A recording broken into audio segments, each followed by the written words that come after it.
Okay, probably got a quicker kind of episode for you today. I've done 3 episodes in 3 days. I am on a roll. Maybe I just start doing this podcast every single day rather than once a week, and we'll see how that goes. Then we'll definitely get to 100 episodes quicker. So, yeah, I want to talk about something obviously I'm going to talk about something in this episode. Oh, I'm already losing my mind. It's 10:30 p.m. I just felt inspired all of a sudden, so I decided to hop on the mic and do a podcast. You may have remembered a couple podcasts ago, if you're listening in chronological order, that I talked about analytical versus anecdotal evidence in business, and that's like, looking at the numbers but then also digging deeper and finding out why the numbers are the way they are. And so, like, looking at your operations and surveying your people and really figuring out what's going on the ground to get a good grasp of why the numbers are the way they are, and finding out the story behind that. And this really happened in a crazy way recently. So you may have also remembered I talked about how, like, the last 2 months, we've had our worst probably 2 months ever in business, where we haven't lost a lot, but we just haven't grown. We've grown every month since we've started this business. And this was the first month or two where we plateaued and where we lost the same amount of clients that we'd gained, all for varying reasons. No one was like unhappy with anything. It was just not a good time. We weren't really keeping up with the churn, and we plateaued, and the numbers showed that we had gone into the red in, what was it, June, sorry. And this month, July, we kind of just broke even. Like, we added, 20 customers and lost about 20. And so things weren't looking great. And I was a little bit worried about those numbers because I knew that people were getting a little bit complacent. We were just kind of in cruise control, in autopilot in a way. And I was like, oh man, I need to ramp up the marketing again. I need to wake people up. And it was bad timing as well, because you may also remember I talked about how I lost, 6 staff in the span of a week. And this all kind of just happened all at once. I lost all these employees, and we lost clients, and it was just this big storm. It was all happening. And so to combat that, we put on like 12 new staff, because not only did we lose 6 people, but we were also anticipating more growth because I wanted to ramp up the marketing effort. So anyway, we had 12 people on, and then we had another not so great month this month, which is July. And so I was like, oh man, I'm looking at the numbers, we plateaued again. I've just put on 12 new people. I'm going to have to lay off probably 6 or 7 people. And I was talking to Stacey about it just yesterday. And I was like, all right, because we kind of touched on it briefly. I was like, I'm going to have to let a few people go. And I asked her today, I was like, do you have a list of 6 people that you want to get rid of? It can be anyone in the team, the lowest performers. Let's just let's see the light in this situation, and let's just get rid of our lowest performers and build a more optimized team. And she was actually like, oh no, we actually need all 12 of these new hires because we're struggling to keep up with the work we got. And I was like, huh, really? Because I'm looking at the client tracker, and we've pretty much lost the same amount of clients we've gained. So we technically should be in the same exact position we were before that. But like I said, the numbers don't always tell the full story. The clients that we put on are actually way bigger than the clients we've lost. So even though the numbers are the same, even though we've gained 20, lost 20, or whatever it was for this month, we've actually the 20 that we put on, they're way bigger clients, way bigger cleans, and way higher value. So the 12 staff that we put on, that I thought I was going to have to cull half of them, we actually need them plus more. So just an interesting little tidbit from my life and my business recently that really surprised me. But it's a nice surprise to have, because it means that business is in a better position than I thought, which is always good. So yeah, we're in a good position. We're actually just about to hire even more. So I've now got well over 50 staff. It's kind of crazy for me to say that out loud. I think when I started this podcast, 2 years ago, I think I had a team of maybe 12 to 15, something like that. And now we're over 50. And yeah, the goal is to get to 100. People keep telling me, you need to have less staff. You need to decrease your payroll. I disagree. I want to have as many staff as I can. I don't care if I have a big payroll and I have a big liability there, because more payroll just means we're billing more hours, And so we're making more money, we're increasing our revenue and thus our profit as well. So yeah, that's just a little fact from today that kind of surprised me. I was like, oh, we're actually somehow doing way better, even though the numbers show that we kind of plateaued over the last 2 months. So yeah, that was interesting. But anyway, in this episode, I want to talk about being your own biggest fan. Like just being the biggest proponent and ambassador for your brand and the biggest, just be your biggest fan. Just tell everyone about what you do shamelessly, because you never know who might become your client or who might refer you to someone who may become your client. I was doing my will. Funny story again. When I almost died about a year ago when I crashed my brand new Audi RS3. If you don't know about that story, basically I bought a brand new Audi RS3 8 weeks later, crashed it into a tree going a little bit faster than the speed limit. And when I say a little bit, I mean about 2.5 times over the speed limit. I crashed that into a tree, almost died. And then my parents were like, you need to get a will because you have a lot going on. And if you die, it's going to be messy. So I was like, all right, fine. I went and got a will done. And I was just talking to the lawyer and he's like, oh, so what do you do, mate? And I was like, oh, I own a cleaning business. We do a lot of work around here. And I just kind of spoke enthusiastically about what I did. And he was like, oh, we actually have been thinking about getting a cleaner in here. And I was like, oh, well, how about you just get us in to do a quote for you and I'll be happy to give you a good rate, because he was taking care of me with that will. And then that led to that quote, but then he also referred us to the two businesses next door, which was like some NDIS head office and another medical practitioner beside him. So we got 3 clients from that, all because I was my own biggest fan. And I told him about what I did, and I showed a lot of enthusiasm and really showed that I was passionate about what I did. And that really matters. People feel that energy when you bring that to the table and when you talk to them. And it's also why when you're feeling down, you really have to dig deep and find that in yourself to still show up with that bright attitude. Like, especially when you have staff, there's days where I don't feel like talking to people and I don't feel like coming into work. But I've got now over 50 people that count on me to show up every day and steer the ship in the right direction and be that voice of reason and calm and equilibrium.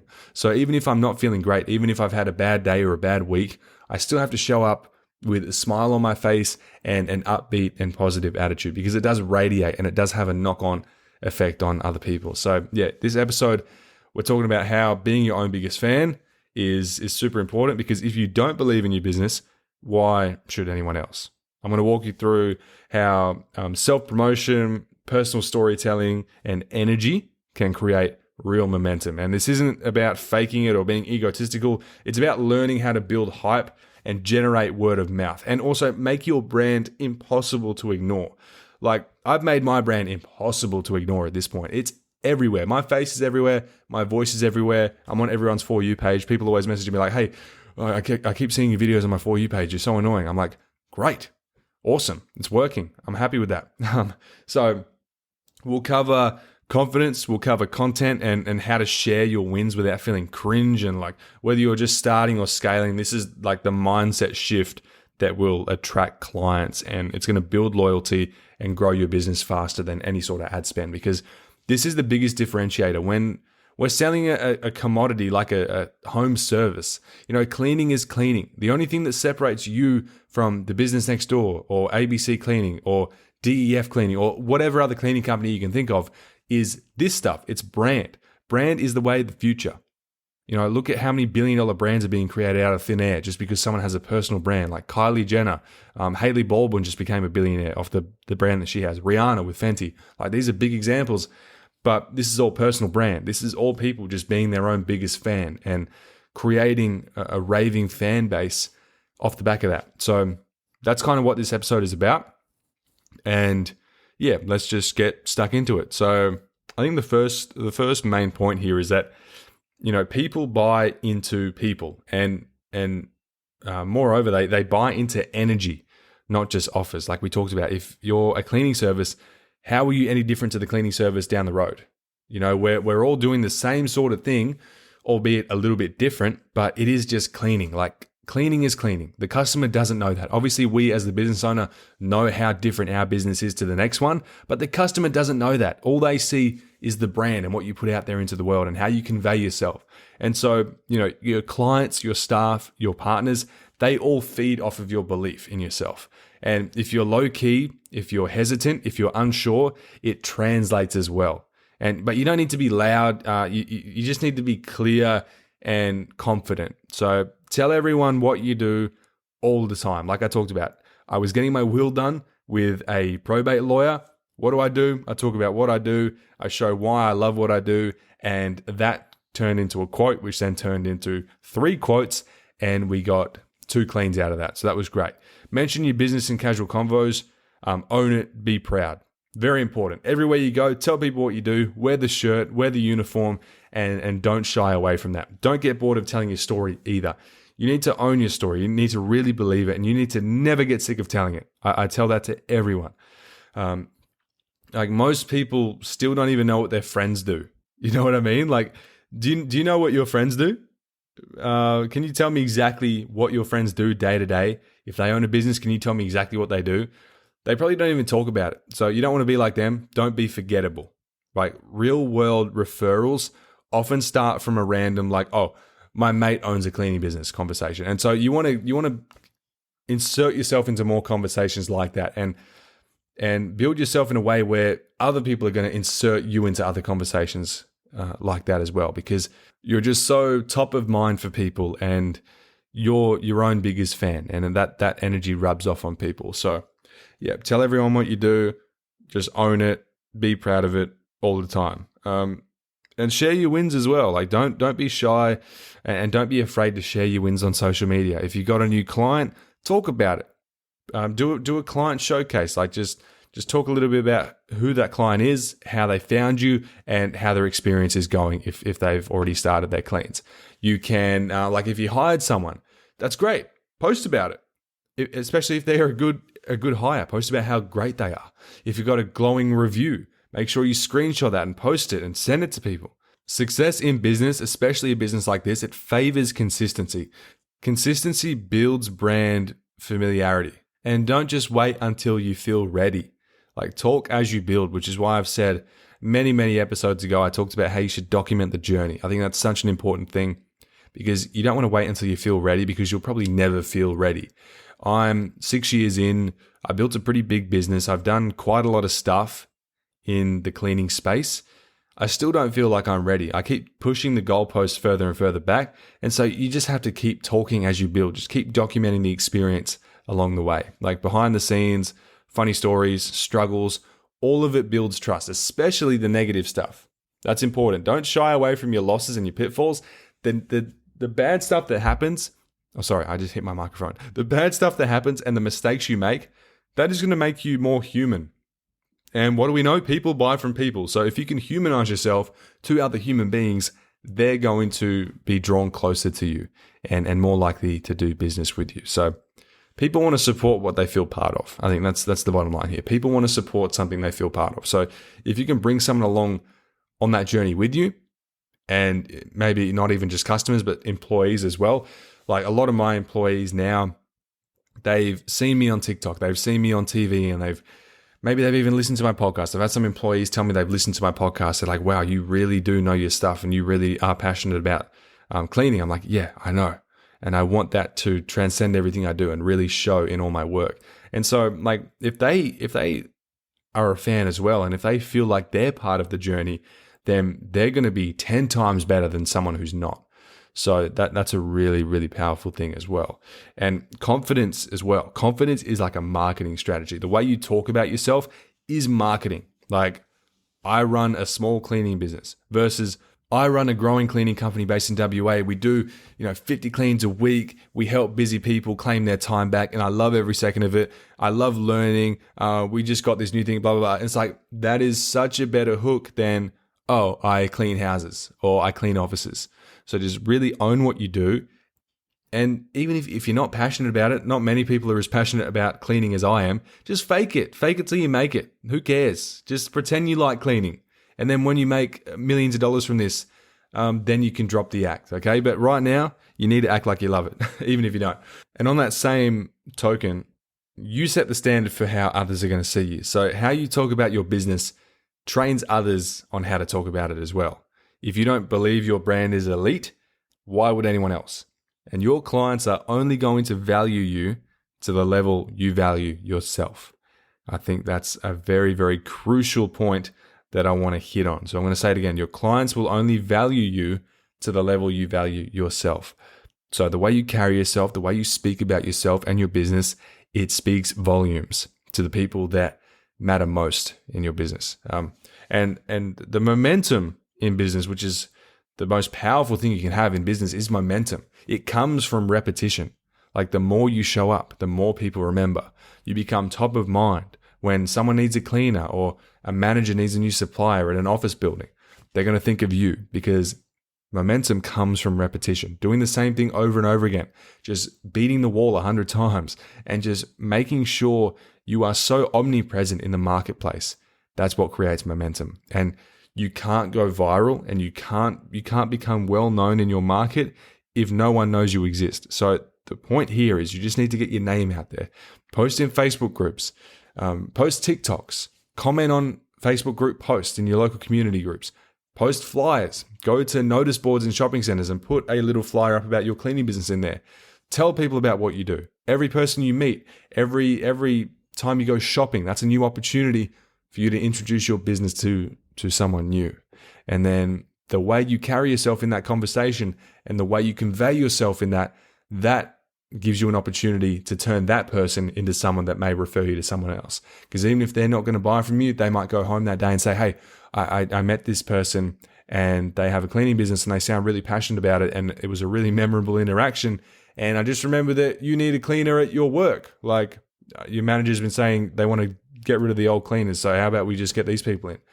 That's the kind of stuff. Like you can't measure it. You can't predict it, but it's going to have produce much better results than if you don't do it at all. That's my point. That's my point here. And at the end of the day, no one's going to care more about your business than you. No one's going to shout your name from the rooftops unless you do it first. You're the face, you're the voice, you're the energy behind your brand. So be loud, be proud, and back yourself every step of the way. And don't worry if you seem a little bit amateurish when you're starting out. I just went and looked at some of my old TikToks from like a year to even 6 months ago. And I was astounded by how different I sound and come across in those videos. I thought I sound the exact same now as I did back then. But if you go and watch some of my recent videos and then compare it to 6 to 12 months ago, it is like a stark contrast between what I am now and what I was. It's like the energy, the way I carry myself, it's just so much better now. And I didn't even realize that I had made that shift. And I guess if you can consciously make that shift, it's going to have much, much better effects on you. Like I'm getting a lot more customers from TikTok. I'm getting a lot better feedback on my content. A lot more brands are reaching out to me to work with me. I've had more brand deal opportunities this month come through than the last 12 months combined. And I'm not joking when I say that. I've had 20 brands reach out to me this month. I'm just going to name a few. Why not? Let me quickly go into my Notion thing. So Hillmark, Shark, Rust-Oleum, Connect Team, Karcher, Mova, The Good Guys. These are just a few of the brand deals I've gotten in the last 30 days. It has been ridiculous. And it's because of how I'm coming across in my content now. Like I'm still getting the same amount of views, actually probably a little bit less than like 6 months ago, but just the way my videos are being made, the energy in my videos, I think it's made such a big difference, especially in the eyes of, a brand. So they want to work with someone who's got that energy because it is contagious. So yeah, that's kind of the word for today. Just be your own biggest fan because no one else is going to be a bigger fan of your business than you. Tell everyone what you do.